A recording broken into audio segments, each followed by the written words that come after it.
bagi dua, kejangnya disertai demam atau tidak. Oke. Kalau kejangnya tanpa demam, itu DD-nya cuma satu. DD-nya adalah epilepsi. Kompetensi 3. Ingat, kalau epilepsi bisa jadi keluar di LO. Dulu keluar di LO ini.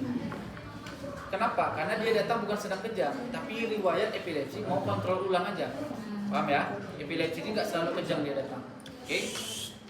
Nah, kalau dia datang dengan kejang disertai demam, itu ada dua. Satu, kejang demam.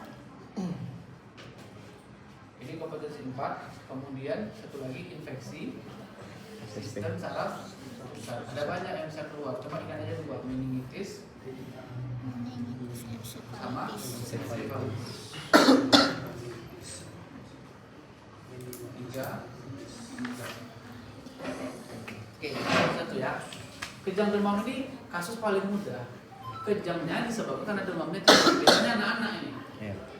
Nah, jadi kata kuncinya pertama anak-anak. Kemudian ada kejang yang disebabkan karena demam. Selebihnya kalau demamnya turun, kejangnya hilang itu. Ya. Jadi penyebab tunggalnya itu adalah demam. Oke. Maka kejang demam mau bagi jadi dua. Ada kejang demam simplex, ada kejang demam kompleks. Apa bedanya? Oke, durasi di bawah 15 menit. Ini durasinya. Apalagi bedanya? 1 kali 100 mulai. Oke. 1 kali. Kompleks Lebih dari 1 kali. Tipenya kalau simplex kejangnya ini vokal atau parsial. Tutup lagi. Tata laksana awalnya apa? Anak datang langsung infus, langsung berikan oksigen, langsung injeksikan dia zepam, langsung injeksikan apa? Paracetamol drip. Oke, setelah itu evaluasi dulu. Makanya ini kemungkinan keluarnya tipis. Tapi Bu, misalnya dia datangnya kan kejam dong. Oke. Belum ada akses intravenanya, itu berarti kita rektal aja. Rektal. Tapi itu blok anak kan jadinya ke depan. Makanya abang pilih ini. Makanya nggak punya rektal dulu. Sekarang meningitis sama encephalitis. Kalau meningitis, riasnya apa? Nyeri kepala yang disertai dengan demam, yang disertai dengan kabur.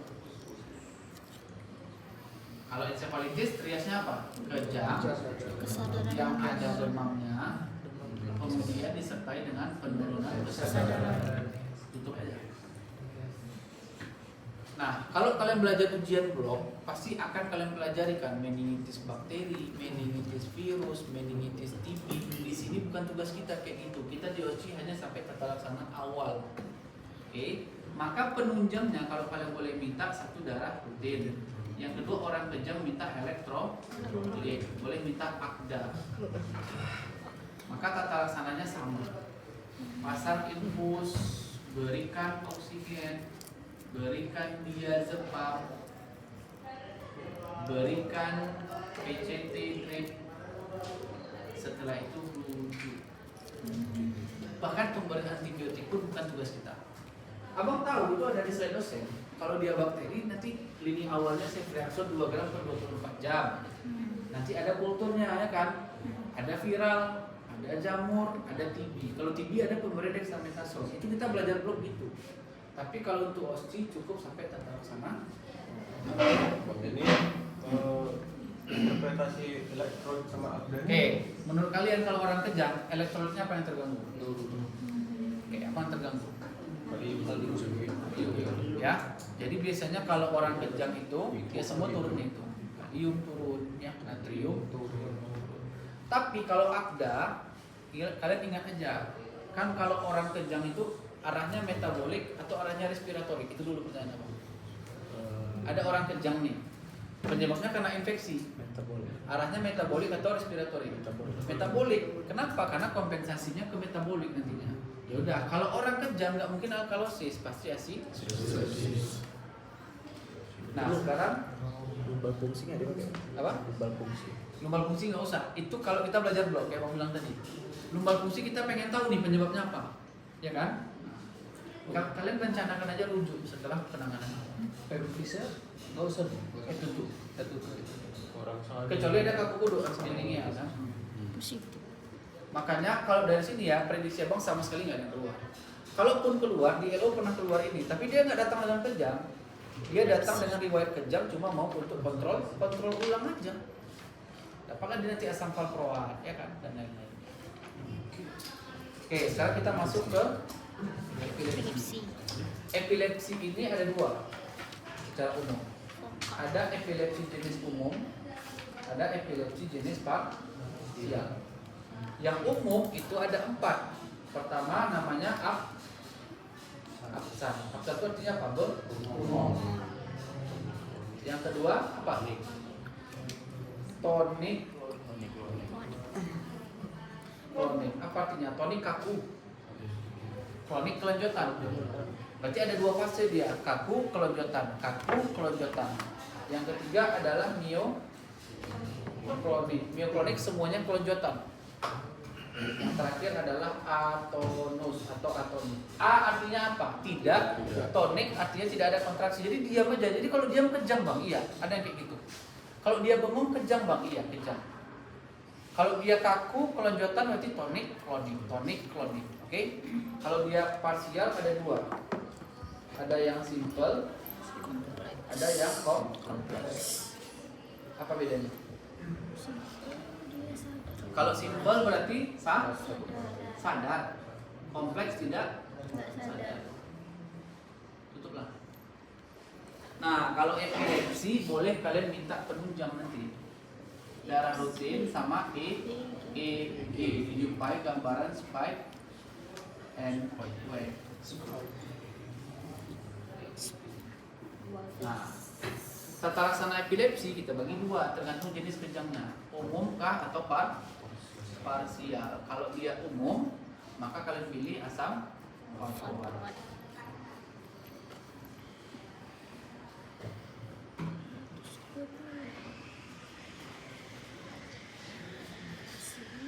Jadi tahap 1. Sorry ya dek.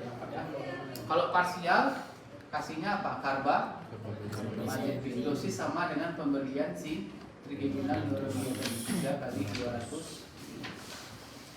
Oke, selesai. Satu lagi lah, sedikit aja di sini. Sedikit aja nih, ya. Rabies. Oke, kata kunci aja. Rabies itu penyebabnya apa? Digigit laparnya, digigit hewan. Oke. Dia datang ke kita dengan gejala apa? Hipersalivia. Datang dengan fobia. Datang dengan hidrofobia atau bahkan bisa kelemahan. Oke. Intinya digigit hewan cuma inilah didinya. Makanya nggak ada main mappingnya. Ditusuk paku tadi cuma tetanus. Oke. Penunjang ini nggak ada. Jadi kalau kalian mau buat pemvisnya ini cuma head to toe biasa. Sekarang abang masuk ke tata laksana. Penunjang nggak ada ya. Sama kayak tadi. Pasang infus, berikan oksigen, masukkan uang isolasi. Rabies itu virus atau bakteri? Virus. Berarti nggak ada antibiotiknya. Beda sama tetanus sama ngasih metro. Jadi injeksi diazepam. Injeksi apa? PCT, trip kalau kemudian SAR dan VAR. Serum anti rabies, vaksin anti rabies. Ini edukasi aja, jangan diresep ya. Kali kita ngeresepin vaksin anti rabies nanti. Dosisnya pun nanti internasionalin ya. Oke. Kalian tumpuk dulu pertanyaan. Sini ada yang bertanya. Cepat minta dulu.